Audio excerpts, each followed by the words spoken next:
Mapagpalang araw po sa atin lahat. Panoorin sa mga nagsasabi nga naghihirap na si Daniel Padilla.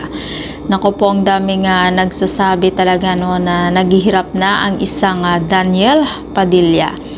Pero hindi po yan totoo na naghihirap na si Daniel Padilla. Dahil kabubukas lang daw ito ng kanyang resto di umano sa Dubai.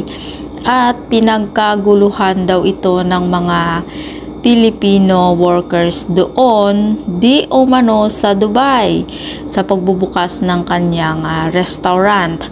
At binihagi pa ni Daniel Padilla na matagal niya na nga daw gusto talagang magkaroon ng negosyo sa Dubai, at ito na ang kanyang pangarap. Natupad na nga ang kanyang pangarap.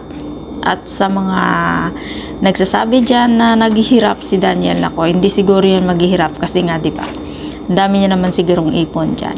At kung ikaw hindi pa nakasubscribe ng aking channel, mag-subscribe ka na sa aking channel, Ives K. Velasco. Maraming salamat at mapagpalang araw po sa ating lahat.